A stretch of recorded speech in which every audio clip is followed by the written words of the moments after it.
I'm in a little bit of a battle with the sun right now, which I am obviously going to lose. So let's see if we can film this video in a timely manner.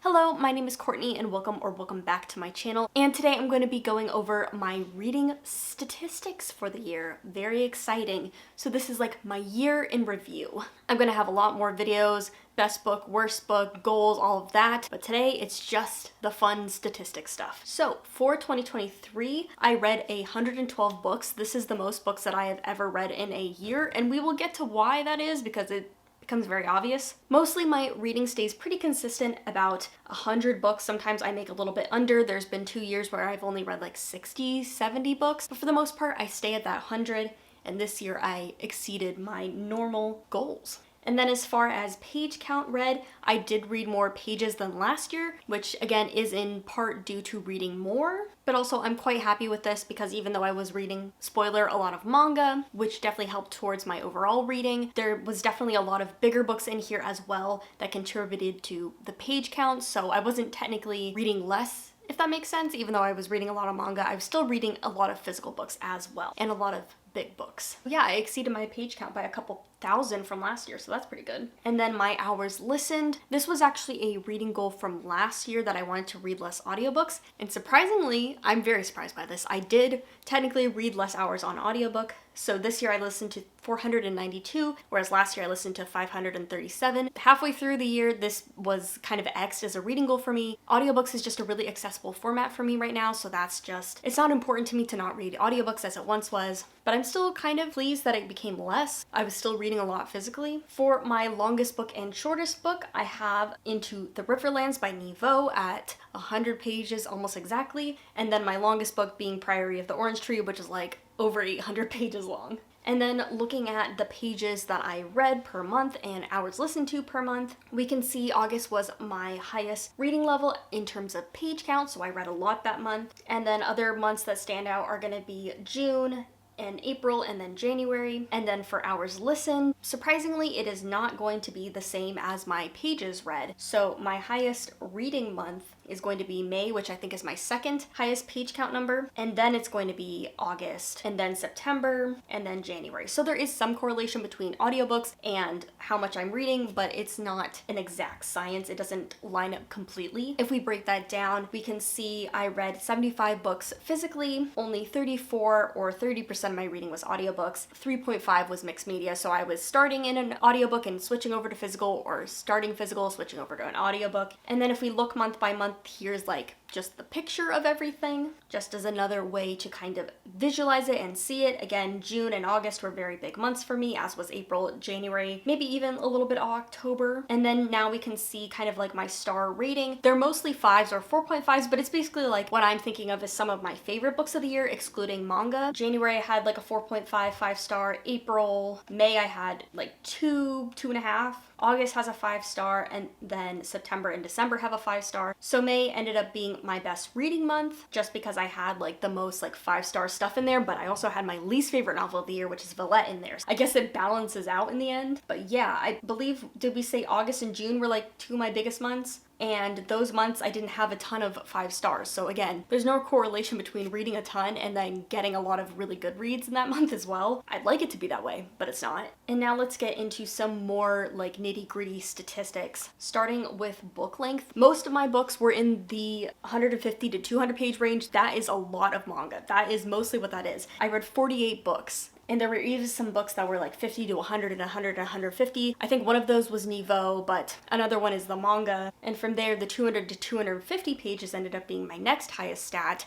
I'm guessing this is also manga, but it could be some other stuff in there as well. I'm not quite sure, but I was really focused in on the shorter stuff this year. If we look in comparison to last year, like there is some similarity there. Like I do read a lot of the 150 to 200 manga length kind of stuff, but unlike in past years, I was reading a lot more of the 200 to like 350 range as opposed to like 350 to 450 kind of range, which I did last year, read a little bit more of that. But also I read 2 books that were over 800 pages, which is way more than last year. My highest book last year was only about 600 pages or a little over 500 pages. And I read 3 over 600 books, which again, I didn't read anything over 600 pages last year. You know, there's some balancing out. Sure, I didn't read as many big books overall, I guess. There is a little bit more spread throughout, and I was reading a lot longer books, which I think I did want to do. I didn't want to be intimidated by some of the bigger books on my TBR. I wanted to get to those, so I did do that. And then if we look at pub date, basically my oldest book is going to be Villette. Again, least favorite book of the year, but also my oldest. I feel like this was similar to last year.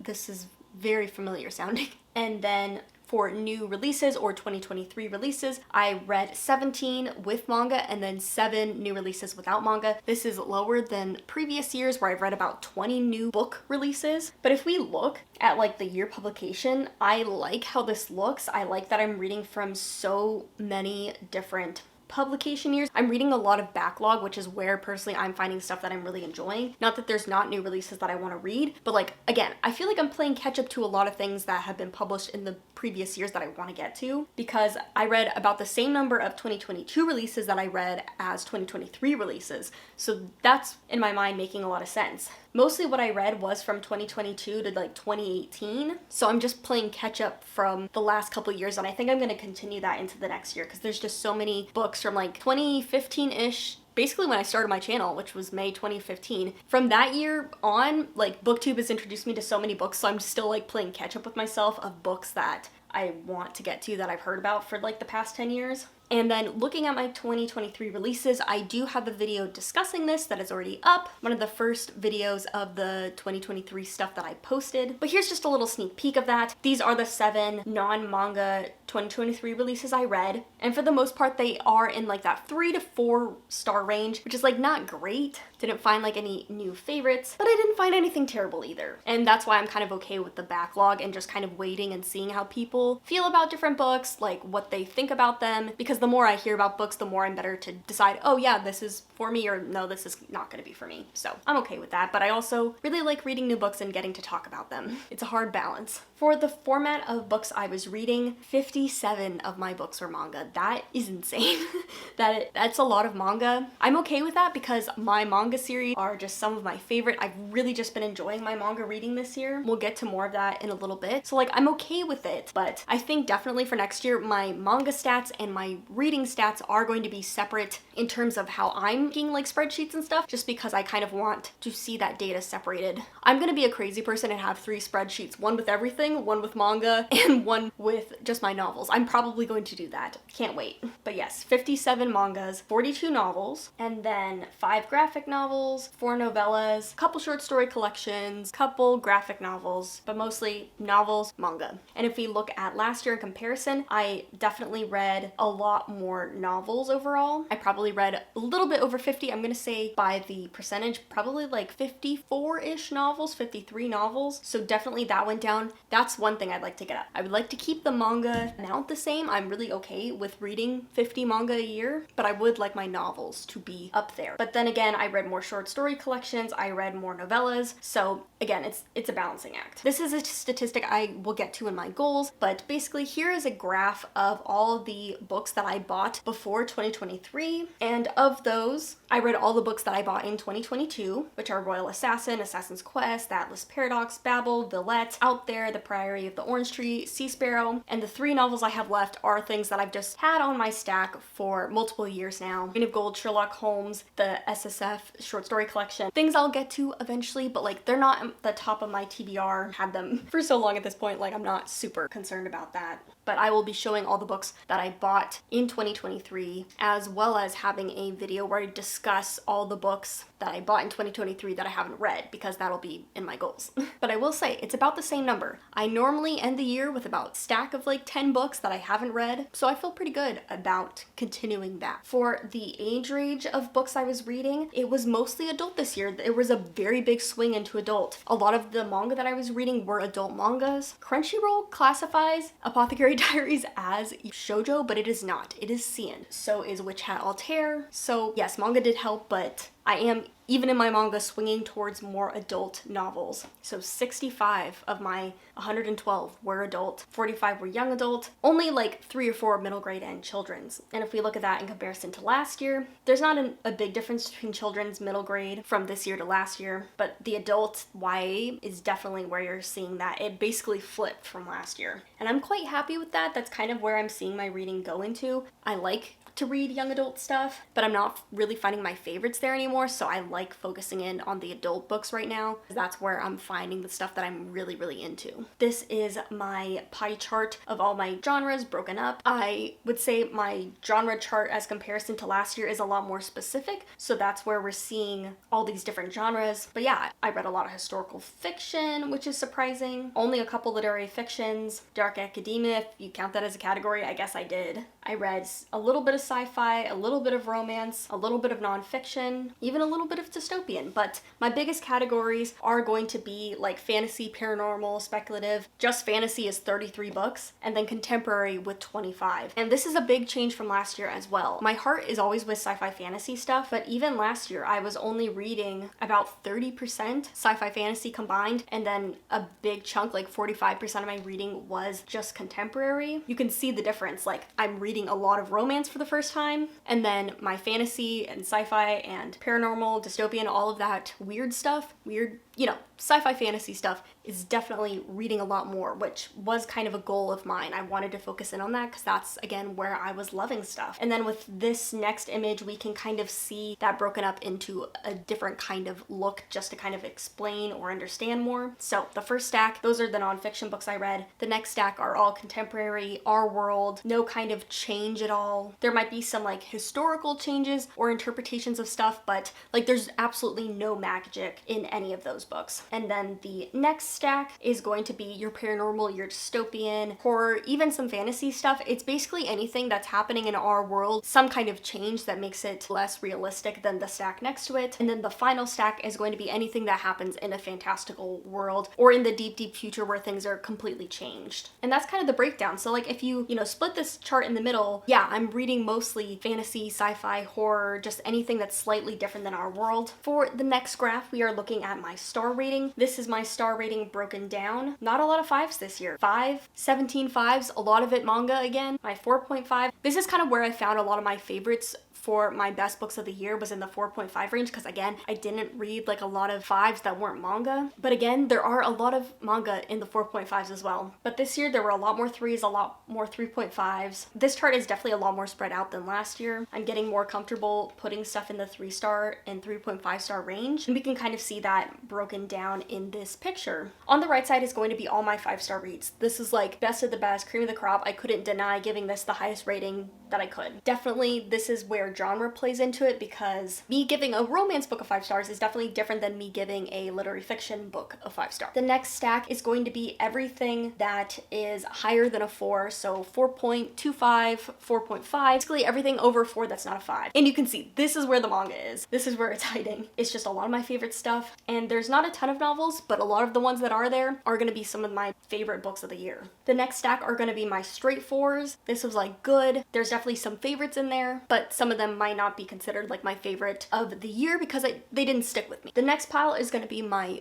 3.5s, my 3.25s, 3.75s, basically anything above a 3. There's a wide range in here. There's like stuff that was pretty high up in my heart, but I couldn't quite give a 4 for whatever reason. There's stuff that didn't work for me personally, but I thought it made sense. It was well done. This is stuff that I enjoyed, I liked, just wasn't my favorite. The next stack, those are going to be the 3s. Those are the stuff that I was slogging through, but I could see the craft in. I could see some good stuff that I liked in there. I think there are also some 2.75s in there as well. This is just basically good, okay, definitely starting to lean towards my less favorite books of the year. And then the final stack is going to be those 2.5s, those 2s, those 2.75s, basically anything under a 3. There was something craft-wise happening that I couldn't quite put it at a 3-star, which is like my average rating for like good but didn't succeed for different reasons. I'm looking at craft, I'm looking at execution along with my own feelings, so I'm trying to rate books somewhat fairly. Like there's definitely bias in there, but like I'm trying to give books like the benefit of the doubt for whatever reason. Like, yeah, I can see why this is good. I can see why people rated it highly. I can see why people liked it, even if I didn't love the process of reading it or didn't love the book itself. And I will say, this stack is probably going to be different than the graph just because I did go by gut feeling for this photo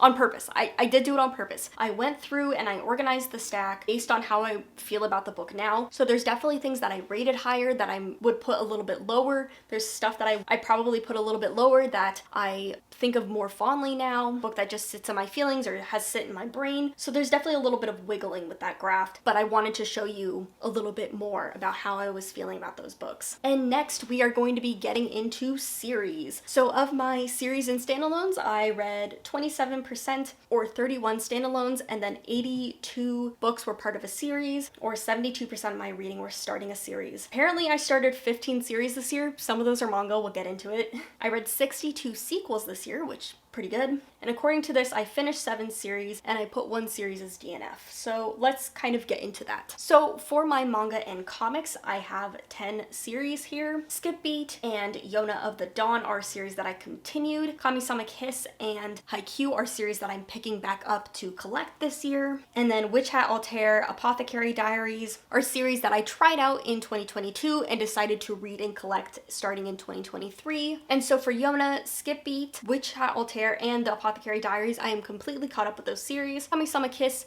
I'm still working on, as well as Haikyuu, but those are 2 finished series, so definitely the potential to finish them in the next coming year. And then the next row are also series that I started this year. I started Three Gatsu no Lion, or March Comes In Like a Lion. Started collecting Kimi no Todoke. I've read it before, but I started collecting it this year. Drifting Dragons, I picked up the first volume, read it, wanted to kind of test out if I wanted to collect that series. The same with Villains Are Destined to Die. And then for comics, I continued with Fence, definitely going to continue this series. And then Lore Olympus, I only read the 3rd volume this year. I believe the 4th and the 5th are out already. And I'm kind of feeling like I kind of want to wait until the whole series is complete, maybe only read it on Webtoon. I feel like it really works in that Webtoon format, so I'm kind of on the fence about that series. And then getting into my novel series, these are all the series that I read from this year. So not necessarily all the series that I am currently reading, but these are all the books that I started or read from this year. So for series that I started First Sister, I started the Encyclopedia of Fae, I started the Winter's Promise series, I started Empire of Sand, I started The Conductors, I started the Rosaline Palmer Takes a Cake companion series, I started the Half a Soul or Regency Fairy Tale series, I started the Bright Falls series, and I started the This Poison Heart series. But not to worry, of those series that I started, there's a lot that I also finished. So yes, I started the Bright Falls series, but I also finished it this year. I started the Regency Fairy Tales, but I also finished it this year. Started the Poison Heart series, but I also finished it this year. And I also finished some other series that I was working on. So I finished Out There, the companion anthology series. I finished Sea Sparrow. I don't know if there's going to be another book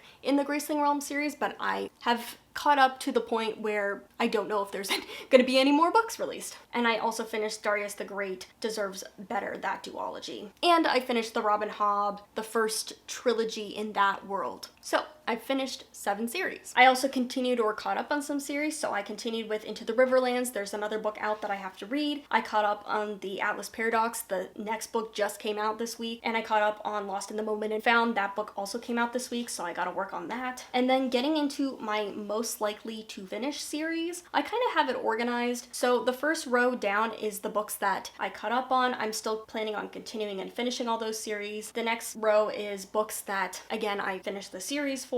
The next row is series that I started, and it is in order of most likely to complete. So the First Sister, definitely going to be continuing and hopefully finishing that series this next year. The Emily Wilde series, I'm planning on picking up the 2nd book and reading it. Winter's Promise, I'm kind of on the fence. I want to complete it because I'm a completionist, but I didn't love that first book, so I'm really iffy about that one. Empire of Sands is part of a companion series, so I don't feel super compelled to read the 2nd book in that series because, again, the story that I was reading was finished. finished, so it's not like a true series. And there are other books by Tasha Suri that I want to read more. Second book of The Conductors is less of a companion because it is connected to those main characters that you read about in the first book, but I loved The Conductors for how like complete of a story it was, so I don't feel the need to continue on with that series. So definitely Winter's Promise, Empire Sand, The Conductors, those are the least likely ones I am to finish, whereas I'm a lot more compelled to continue Alexis Hall series and the Encyclopedia of Fae, and I'm definitely going to be working on The First Sister, Into the Riverlands, the Atlas, Six, and the Shauna Maguire series. So now let's kind of take a look at the series that I have to read. The Earthsea series, haven't worked on this in a while since I read the first book, but it's still up here. Every Heart a Doorway, I'm always reading the next book in that series. Children of Blood and Bone, Axiom's End, Black Sun, Legend Board, Gideon of the Ninth, those are all books that I'm waiting for the next book to come out, as well as the Iron Widow series, waiting for that next book to come out. She Who Became the Sun, I can finish this series next year. I just need to read the next book. Atlas 6, I can finish that series this year. Empire, Salt, and Fortune, I can keep up with this series this year. The First Sister, I can finish this series this year. I have 2 books. Emily Wilde, I can catch up on this series this year. And then Winter's Promise, I can also finish this series out this year because all 4 books are out. Getting into the imprints I read, this is gonna break down in a way that, yeah, this is very obvious. 14 books were Shoujo Beat. 13 were Kodansha Comics. 12 were Shonen Jump, obviously those manga series that I was reading. And books are from Manga Square Sinks or whatever the Apothecary Diaries is published under. And we finally get into non-manga in the 5-book range. So I read 5 from Harper Voyager, 5 from Tour Books, 5 from Orbit, and that 5 on the end that doesn't have a name, that's Shoujo Beat. I just spelled it differently, so I have to go back and fix that. But publishers that were not manga are all adult fantasy and sci-fi imprints. And that just makes sense to me. Harper Voyager, Tour Books, Orbit, those are the imprints that are really publishing stuff that I'm really interested in right now. So I'm definitely going to be reading more from those imprints next year. And now we are going to get into my author stats. And then in terms of my new authors and my have read from before, I was reading a lot of series, reading a lot of manga, so 77 of my authors were repeat authors and 36 of my authors were read from before. That makes sense. And then breaking down my authors, I read a lot of authors, but there's obviously the standouts, and that's mostly going to be from manga. So Haruichi Furudate from Haikyuu is going to be my most read author with 12 books. Kami-sama Kiss, Juliet Suzuki is 10 books, or it might be 12 actually, so